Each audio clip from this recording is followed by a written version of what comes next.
கர்த்தரின் நாமம் மகிமைப்படுவதாக. இந்த நாளிலும் நம்முடைய தேவன் மறைபொருட்களை வெளிப்படுத்துகிற தேவனாக இருக்கிறார்.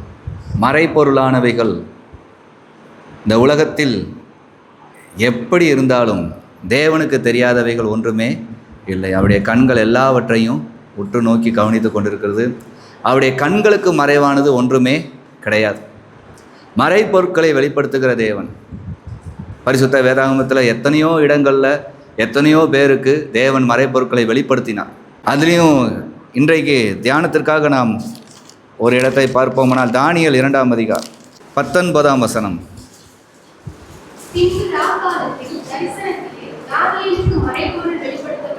பின்பு ராக்காலத்தில் தரிசனத்திலே தானியேலுக்கு மறைபொருள் வெளிப்படுத்தப்பட்டது. எந்த சூழ்நிலையில் மத்தியில் தேவன் தானியேலுக்கு இந்த மறைபொருளை வெளிப்படுத்தினார்? மிகவும் ஆபத்தான ஒரு நிலைமைகள்.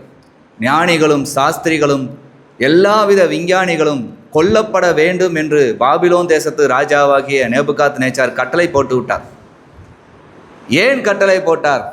அந்த ராஜா இரவில் தூங்கி கொண்டிருக்கும் போது பயங்கரமான ஒரு சொப்பனத்தை காண்கிறார்.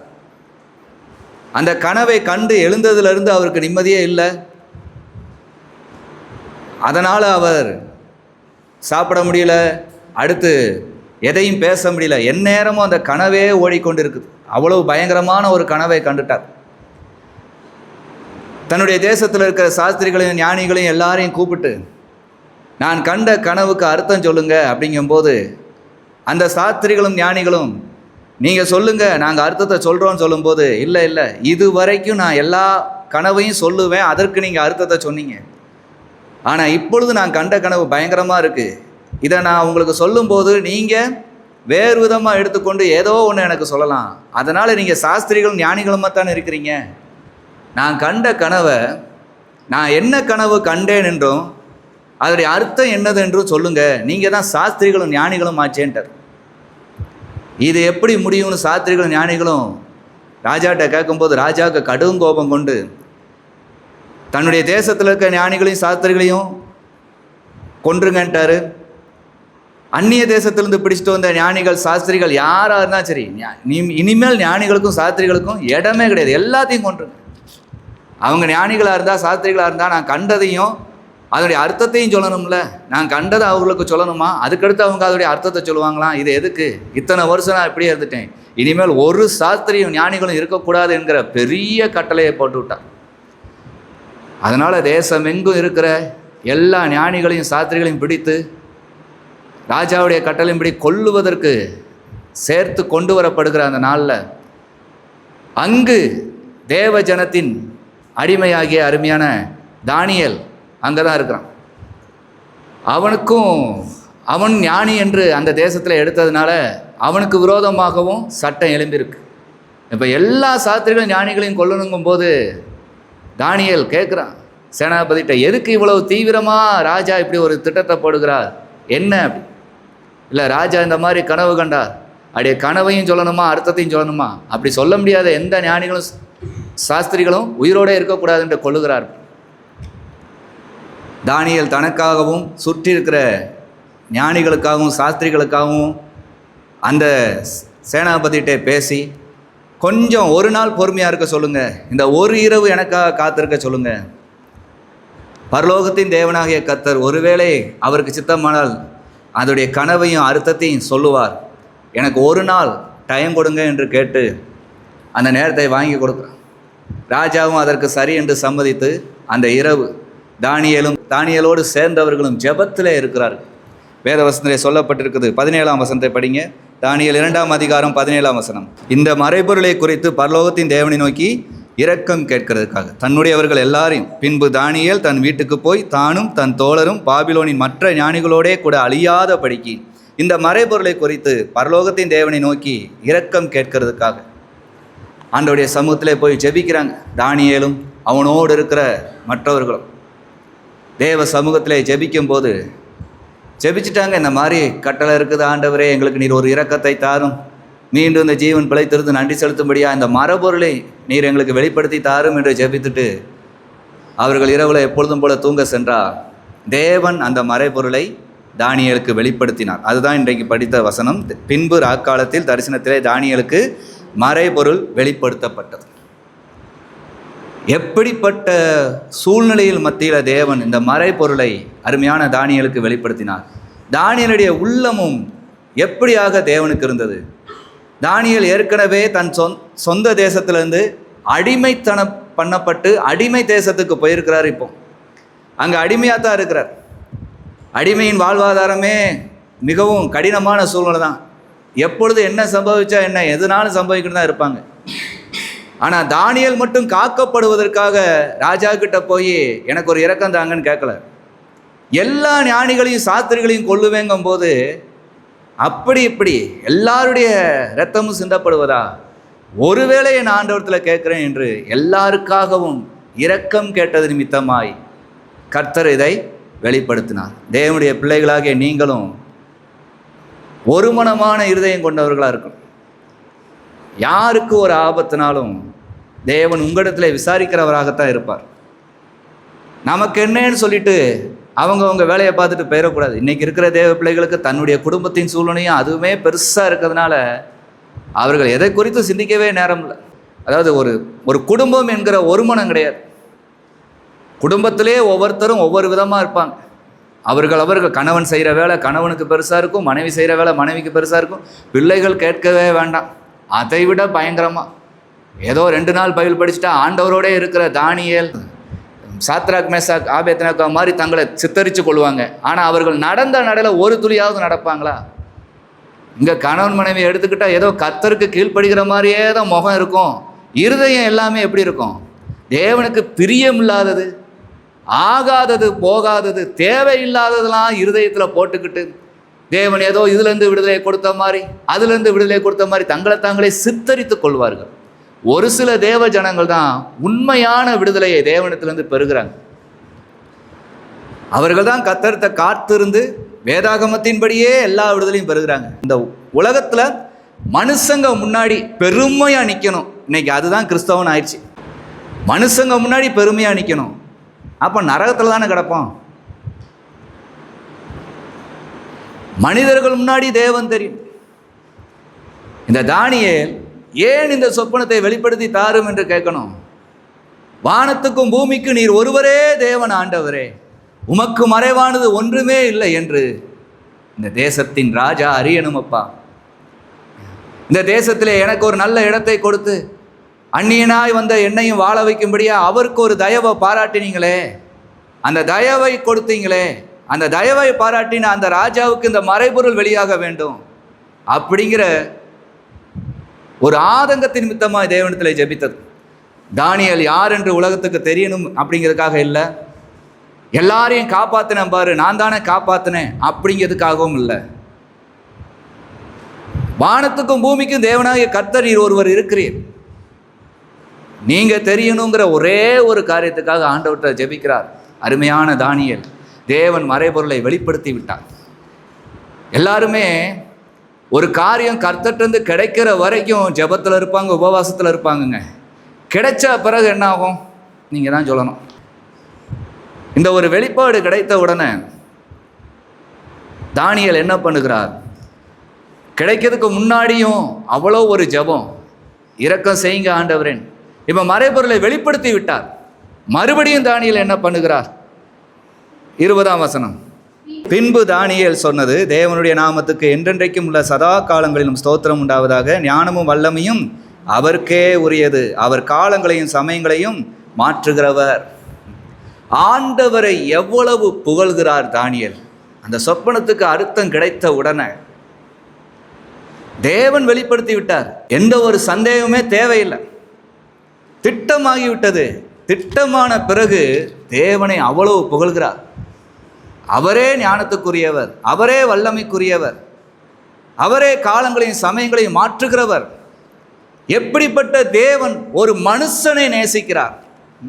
தன் சொந்த தேசத்திலிருந்து அடிமைத்தனத்தில் அந்நிய தேசத்தில் போய் உட்கார்ந்தாலும் தேவன் மறக்காதபடி தன்னை நோக்கி வேண்டுகிற யாவருக்கும் அவர் உண்மை உள்ளவராக இருக்கிறாருங்க.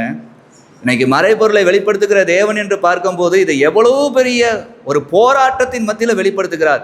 இவ்வளவும் வெளிப்படுத்துவதற்கு ஒரு மனுஷன் என்ன செய்ய வேண்டியிருக்குது? ஒன்னே ஒன்று தான், ஆண்டவர்கிட்ட உட்கார வேண்டியிருக்குது.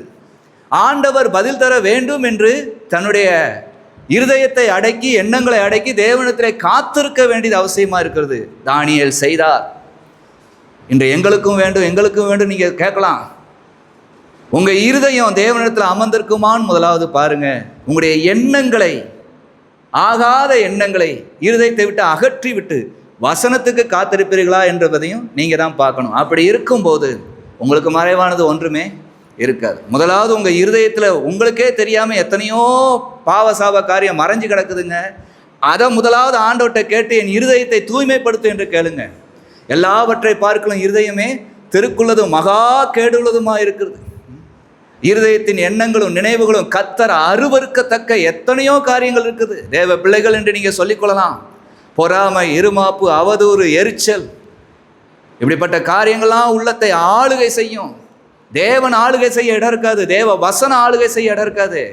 ஆண்டவர்கிட்ட முதலாவது உங்கள் இருதயத்தில் இருக்கிறத வெளிப்படுத்தி ஆண்டவர் தரும்படியாக வேண்டிக் கொள்ளுங்க. அது தெரிஞ்சாதான் நல்லது. தானியேலின் இருதயம் எல்லாமே ஆண்டவர்கிட்ட ஒவ்வொரு நாளும் ஒப்பு கொடுப்பார். என் இருதயத்தின் எண்ணங்களை சீராக்கி தாரும், ஸ்திரப்படுத்தி தாரும் என்று வேண்டுகிறவர் தான் தானியேல். அதனால தான் இவ்வளோ பெரிய மறைபொருள் வெளியானது. இப்போ இந்த மறைபொருள் வெளியாகுது. கர்த்தருக்கு நன்றியை செலுத்துகிறார். அவர் யார் என்று உணர்ந்து சொல்லுகிறார். அவருக்கே வல்லமையும் கனமும் உரியது.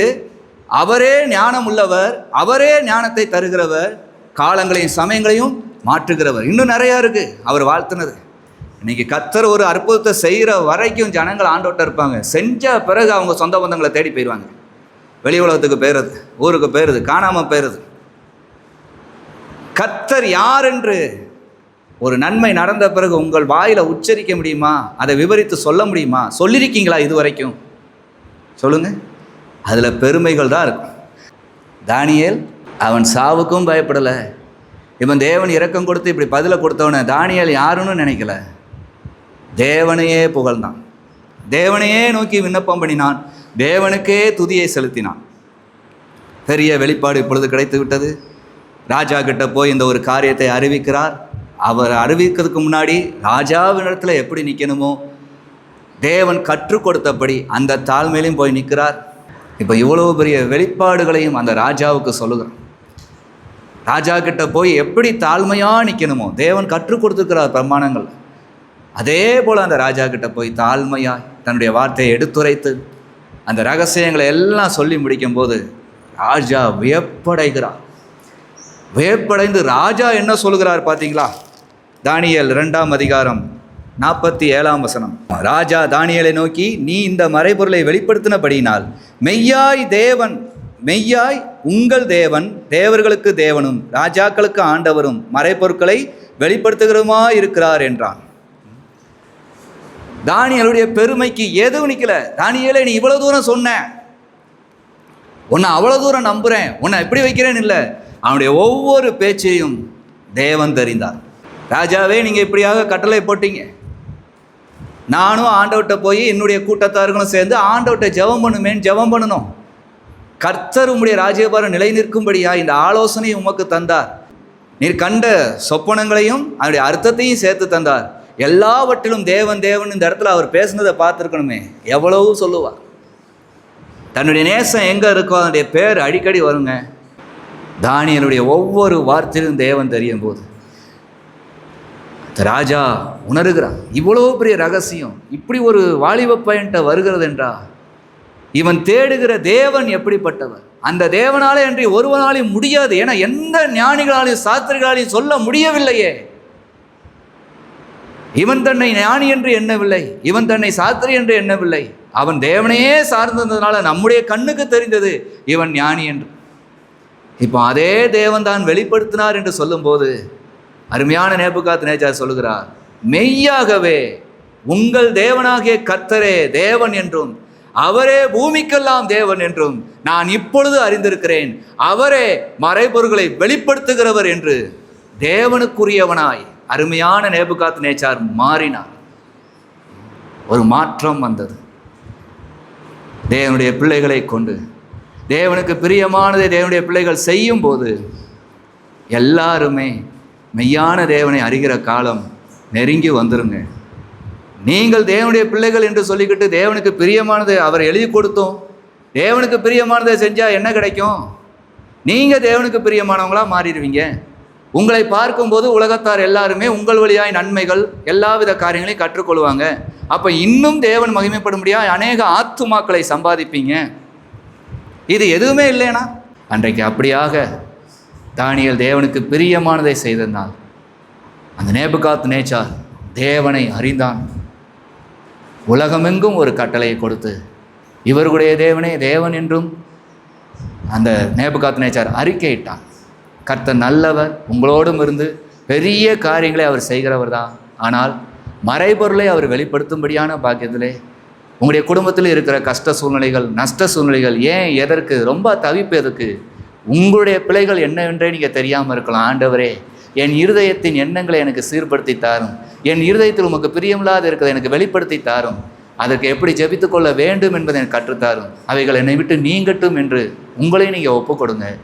எல்லாவித மறைபொருட்களையும் தேவன் வெளிப்படுத்தி உங்களை தம்முடைய பரிசுத்த இரத்தத்தினாலே கழுவி சுத்திகரித்து உங்கள் குடும்பம் முழுவதுமாய் இயேசு கிறிஸ்துவுக்குள்ளாக சாட்சியாய் காத்துக்கொள்ள வல்லவராய் இருக்கிறார். அதற்காகத்தான் இயேசு சிலுவையை சுமந்தார், அதற்காகத்தான் இயேசு பாடுபட்டார்.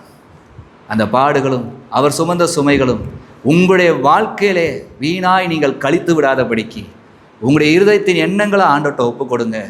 ஆண்டவருக்கு பிரியமில்லாத அறிக்கையிடுங்க. உங்கள் இருதயத்தில் இருக்கிற தேவனுக்கு பிரியமில்லாத நீங்களே மறைச்சி வச்சிருக்கிற மறைபொருள் உங்கள் கண்ணுக்கு முன்னாடி வரணும். அதுதான் முதலாவது மறைபொருளை வெளிப்படுத்துகிறார் என்ற அர்த்தம். இதை விட்டுட்டு என் வீட்டுக்கு சொன்னார், உலகத்துக்கு சொன்னாருங்கிறத முதலாவது சொல்லாதீங்க. அது தேவனுக்கு அருவருப்பாக இருக்குமே தவிர அது ஒன்றும் நீதியாக இருக்காது. புரிஞ்சு கொள்ளுங்க. கர்த்தர் உங்களை ஆசீர்வதிக்க வல்லவராய் இருக்கிறார்.